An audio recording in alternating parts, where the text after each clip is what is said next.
We all know there is no one profile of a violent extremist or terrorist. So there's no way to predict who will become radicalized.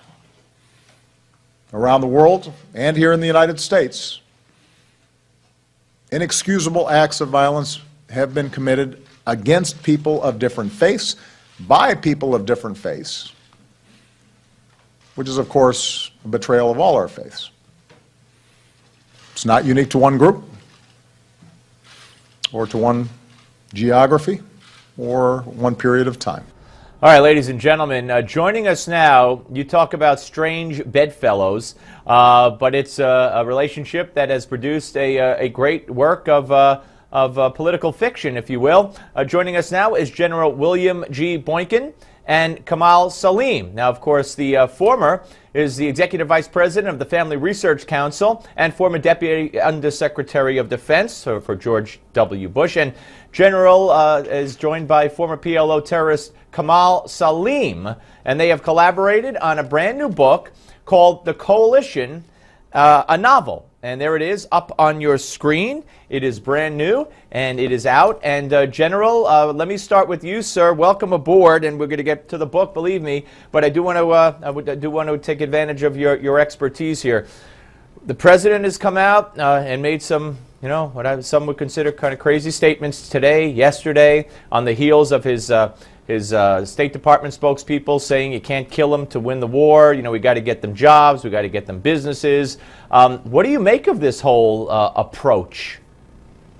Well, I think that the president is just simply discrediting himself on many fronts, but particularly with this issue of not being willing to identify that these people are motivated by the theology of Islam.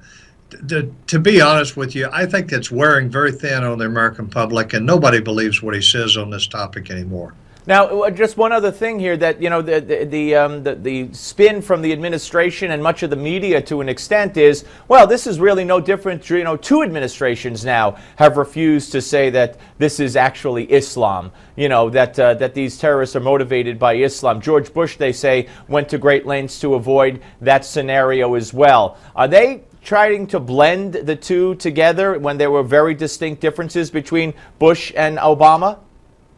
Well, Don Rumsfeld said something about a year and a half ago on CNN when Fareed Zakaria asked him if the Bush administration made any mistakes with regards to the war on terror, and he said, yeah, we did. And that was, we failed to identify who the enemy was because we were afraid that we would offend Muslims. And Rumsfeld is still saying that today, and that's exactly where the Bush administration was, and that's where the Obama administration is, although I think the Obama administration's motives are a little bit more nefarious. Yeah, okay, certainly. And let me ask you about, militarily speaking, sir, the ISIS is on the doorstep of Italy. They said they're going to take Rome. It seems to me, as a layman and a non-military man, that it would be pretty darn simple for them to, if they're not there already, to get fighters across, at least terrorists and cells, to Italy. Is that should that be a major concern? No, that should not be it should be a major concern for Italy, yes. But it's easy enough for them to do. Remember, with the European Union, with the laws of the European Union, you have open borders. So when you look at places across Europe that already have heavy Muslim populations that are infiltrated by Islamic extremists, by jihadists, they can go anywhere they want, to include Italy, because it's part of the European Union. So no, this is not a big revelation that they are going to Rome or that they intend to go to Rome, but it's also not a big issue that they could get there if they wanted to. All right, let's turn to Kamal. Kamal, former PLO terrorist. To what extent, sir? What did you do that would make you a terrorist? Well, before I was recruited by the PLO, I was recruited by the Muslim Brotherhood at 7 years old in the mosque. Neighborhood mosque, which is today, that's where we have homegrown jihadists taking place here in our mosque in the United States of America. Number two, the whole unit joined the PLO to train with the PLO, and then went on my first mission at 7 years old and 8 years old to Israel taking weapon caches to rendezvous with the Fidaiyin, which is the martyrs. All right, let me ask you, Kamal. Is Barack Obama right or is he wrong? Is this Islamic terror? Is it motivated by Islam or not? Absolutely, it is Islamic motivation.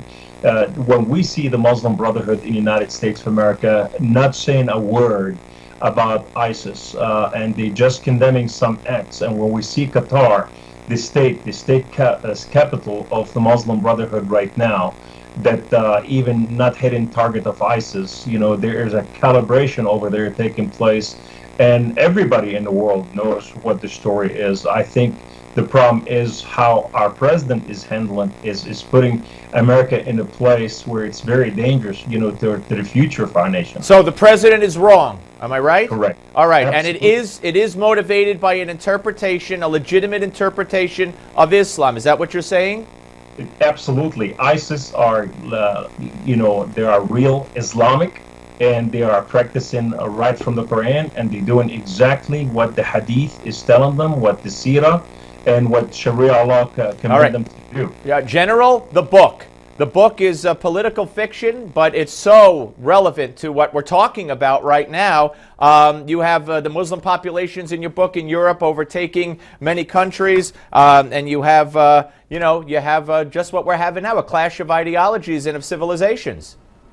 That's right, and many of the characters in the book are actually real people, and the idea behind the book is that governments will not deal with this issue of Islamic jihad, and the private sector ultimately is going to rise up and do what governments will not do. That's the idea behind the term the coalition, a coalition of private individuals and businesses and industries that say, if the government won't do it, we need to. Yeah, and what do you think the likelihood of this book coming to fruition in one way or another is? Well, trust me when I tell you, there are people talking about it all over the country and in different parts of the world today. Are we there yet? Not yet. But as the longer this goes on, and the more inept that governments become in dealing with it, the greater the likelihood. General Boykin and Kamal Saleem, I wish you great success with the book. It's The Coalition, a novel co-authored by, as I said, an unlikely coalition, if you will, but nonetheless, there they are. Thank you, gentlemen. Appreciate it. Thank you. All right, and we'll have more of the show, folks. Do not touch that dial.